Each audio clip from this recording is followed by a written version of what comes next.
So I'd like to bring onto our stage another one of our authors. Oh, and I am not seeing my screen, my slide here. I'm so sorry. Hang on a minute. There it is. Okay, here we go. So our next speaker today is Cynthia Aldrich. All her life, Cynthia has immersed herself in nature, from drawing and painting the natural world to speaking with the spirits of plants, forests, and waterways. For the imaginary friends of childhood are real. And in her 20s, Cynthia began to be visited by the spirits of friends, family, and pets after their passing, each with a message or request.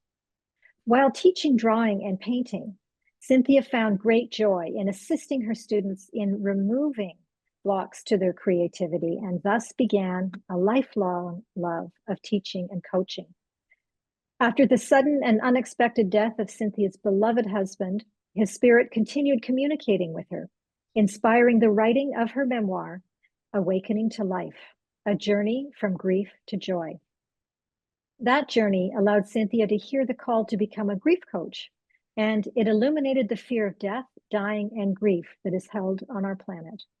As an author, Cynthia is called to rewrite the story of grief and bring death, dying, and grief back into their sacred place in the circle of life. So, Cynthia, welcome to our stage today. I'm so delighted to bring you with us on the exciting journey of launching and sharing news of perspectives on possibility. Thank you, Susan. I'm delighted to be here. Yeah. So, Cynthia, why do you think we are so afraid of death and grief? Well, it's an interesting thing because most of the time that humanity has been on Earth, um, they've it's not been separate from life. Um, so people feel separate from grief and death at this point, and it's no wonder that we do. For humans, have this long history as tribal people and as indigenous people in community of dealing with all of the aspects of dying, death, and grief themselves at home. Um, Bodies were, dying people were cared for by the community or the tribe. Um, in death, the body was prepared for whatever form of burial or, dealing with the body after death. And, like the bodies were cleaned and laid out for everyone to view, everyone, the whole community or tribe, to be able to say goodbye and to honor them with their grief, honor that loved one. And so no one, people weren't alone in their loss and grief, and they were very conversant with it and saw it as part of the sacred circle of life as we know it. But in the last 200 years or so, we become separate from that natural process. And now so many people are afraid of dying. Plus the, you know, uh, veneration to the youth culture, being young is what is venerated. And so that, putting death and dying and all of that, and therefore grief aside as being something to be frightened of, that we oftentimes leave the person who is dying or grieving, the one grieving, to feel very alone. So, as Susan said, part of my calling is to rewrite the story of grief and to co create, bringing dying, death, and grief back into their sacred place in the circle of life. I really honor that, Cynthia, to bring grief, death, and dying back into their sacred place in the circle of life. That's very, very touching sentiment. So thank you for that.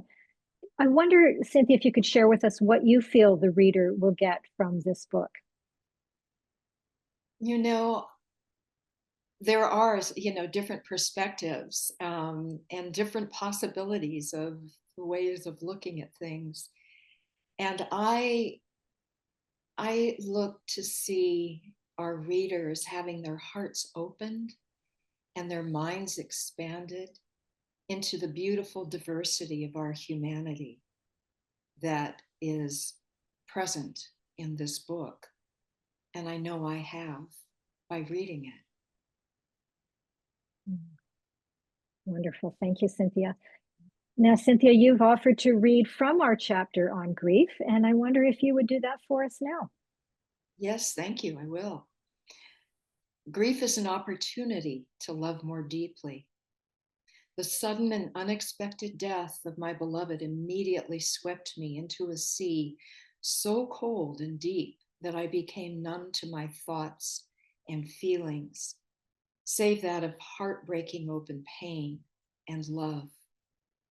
That opening in my heart allowed the deepest upwelling of love to rise to the surface, and sometimes I would forget my loss for some moments.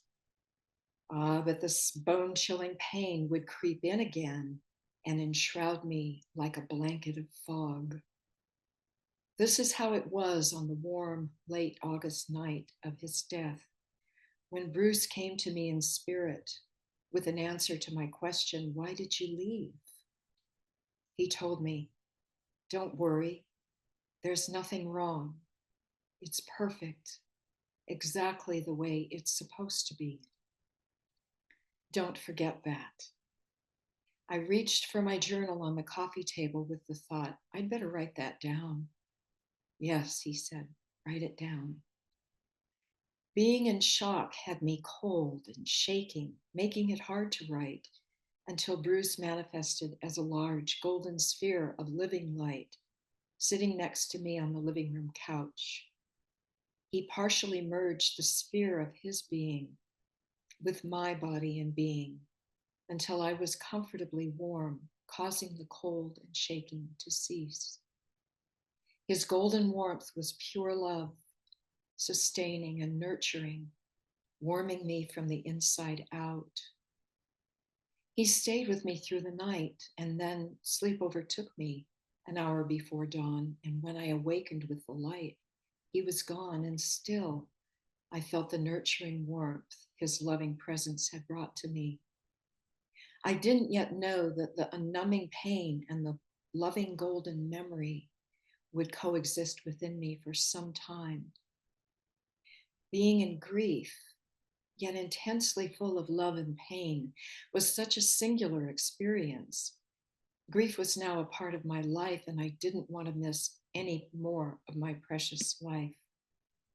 So I made the decision to embrace my grief, and from that moment forward, grief became my teacher.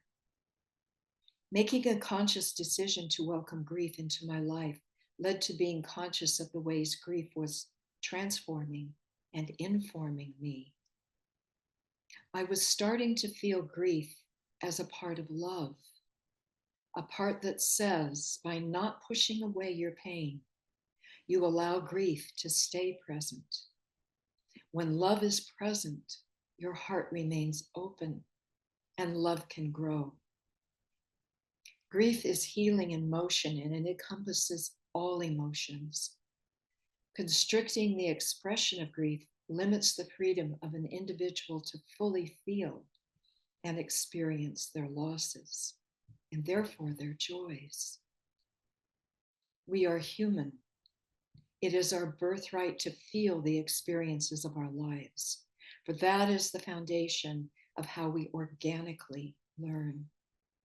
And in grieving, that is how we can move forward with grief as love, even when pain is still present. Along the way, I've learned that grief is an opportunity to love more deeply. There is a divine spark that lives within us, You ignited that spark within your beloved, and your beloved ignited that spark within you when you first recognized each other. That is the love you are grieving, the loss of the physical presence of the being with whom you mirrored your gift, your ignited divine spark. It doesn't matter what the beloved relationship is. That love is part of you. It lives within you and it will never die. By nurturing this love, you allow your opened heart to continue to open as you heal on the transformational journey of your ever evolving self. You can love yourself and life not only again, but even more deeply than before.